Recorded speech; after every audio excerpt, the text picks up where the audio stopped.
Yeah, but it's two totally different games. Two totally different opponents. You cannot compare these styles.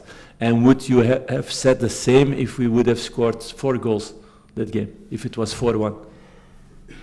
Would you have had the same question that moment? Because we had really good opportunities and the goalkeeper made 2 really good saves. It could have been 4-1, and then you maybe would have said, Rangers, 4 goals against Steaua Bucharest, now 4 again. And it's another perception, so it's again about this perception, emotions, everything. We won the game against St. Mirren, we wanted to score more goals. Yes, we had these opportunities also. We took several of those good. Goalkeeper played also a really good game. We get a goal against where there could be a foul whistled also. I didn't want to go in that discussion after the game. That's another discussion. There are a lot of things. So it's now next game Aberdeen, better opponent than St. Mirren, yes, but was Steaua Bucharest a worse opponent than St. Mirren? Also not, but there we were efficient, we took the moments and we played a really good game out of that. And Steaua Bucharest created better chances maybe than St. Mirren did, but at the end it's 4-0 and there's a perception around. So it's about looking at the reality, and that we need a top performance tomorrow against Aberdeen, that we know. And I'm confident the team is going to give that. St. Mirren did have a number of chances to score more than one. You have to be defence have to be better. Yes, we talked about that, we showed images about that, because it were the several similar actions that they could do that we don't want to see, and it's also one of the strengths of Aberdeen. So we had a separate meeting with the defense about that. Yeah. That's a concern for you? No, it's not a concern. It's taking attention towards that, because I don't think that other teams in the league play games without conceding chances also. But we need to be better in that. We need to put standards high to have it less than we had in this game. About that one kind of chances that we got against. How big a decision is it at centre half pairing you have to make, or John going back in? Nana playing very well there, but he moved to centre half at the weekend, Robin Cropper coming off. How big a call is that to decide who you go with? It's not what you want and what you think about before the game, but sometimes you need to react in the game to make the right decisions. And all these players are human beings, like all the players are in the world, and everybody can have also less good day than other days, and be in problems because of that. And then it's my job also to make the right decisions at that moment. So that's what we did.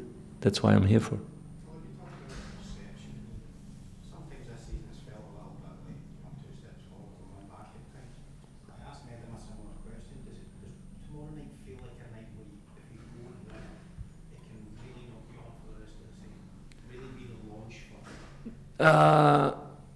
For the outside or inside? No, for inside, we're going to go full for these 3 points, and we're going to go hard. And we have confidence that we're going to play a really good season. We don't need that moment to be ready for Sunday, for example. We want to be ready for Sunday. So it's game by game, giving our best.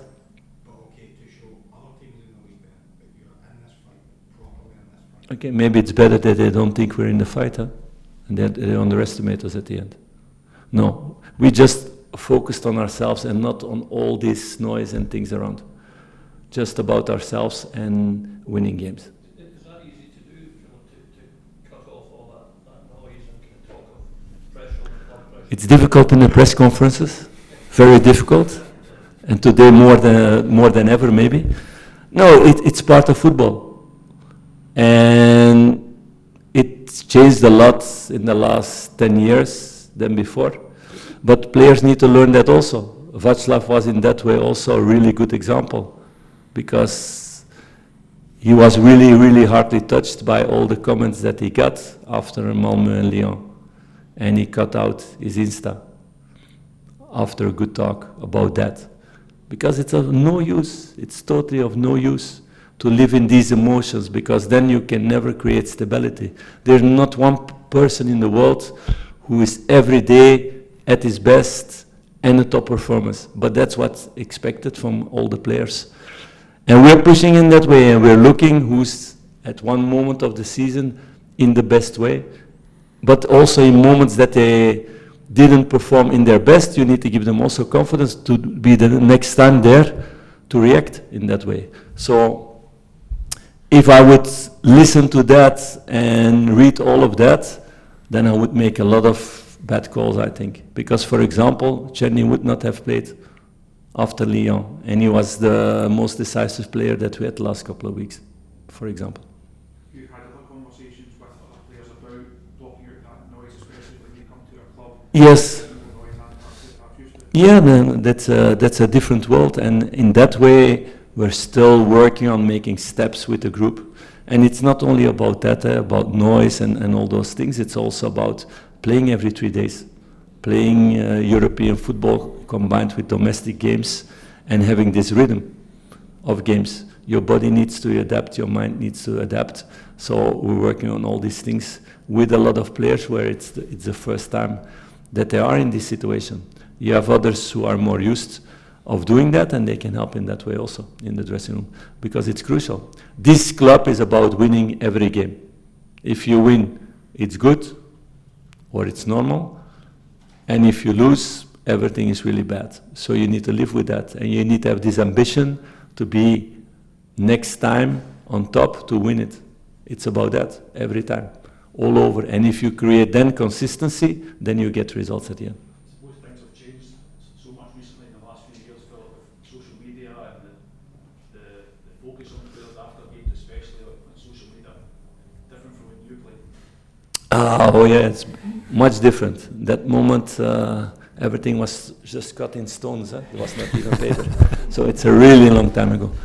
No, it's a big difference. It's a different life. But yeah, I had also an experience in that way when I was a player.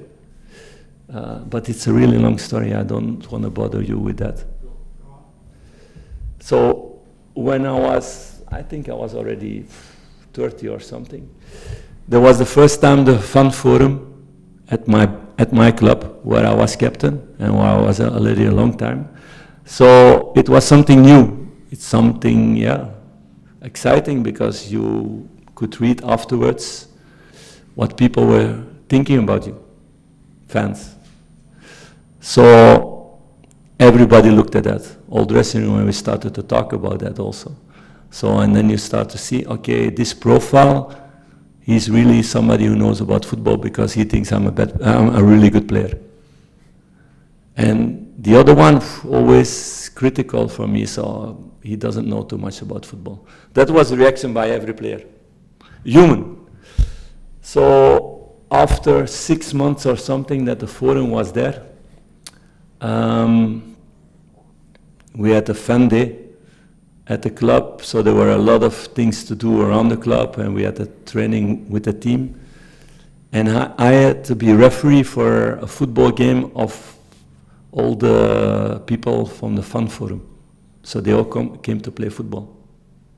So I was really interested who were the guys who know everything about football, and who were the guys who know less. But at the end, I saw that there was nobody really good in playing football. But they were good in recognizing it or not recognizing it from my side. So in the end, it's not only what you see on the pitch, it's also all the things around. Life, dressing room, training, all these things. You need all those things in a process. I understand that people that never been in a dressing room or never been in what is the process to come to a team or to become a good player, that you try to explain that, but sometimes you cannot spread this message if you didn't live it. So I understand that way. So in that way, I learned out of that moment also to accept it more and not to put so much attention to it than I was in the beginning. So that was a good lesson for me. Just you leave it there, Robert, very, very quickly. I'm just going to say, is it harder now back then, it's not so long ago, but with Twitter, Instagram, as you say, there's so much. No, it's a new world, but is it harder? It's not only football, because we cannot exaggerate in that. It's society. It's with children also. You could, when you were a young child, in my time, you could have been bullied. I never had it, luckily. I was one of the taller ones. You could have been bullied during school hours, and you came home in a safe environment. And now children can be bullied all the time because it's by the phone, and they have their phone all the time in their hands. So it's society that changes it in that way. And it's the same for you guys. Before, you had the newspapers, and you had the next day the deadline, and now it's every second that you need to bring something, because otherwise somebody else is bringing. So the world has changed in that way, and we all need to adapt in that way. So for players, it's different now than 10, 20 years ago. Is it more difficult or more harder? I don't know. It's just society changed it, and football has changed, and you need to adapt. So I cannot say if it's harder or not.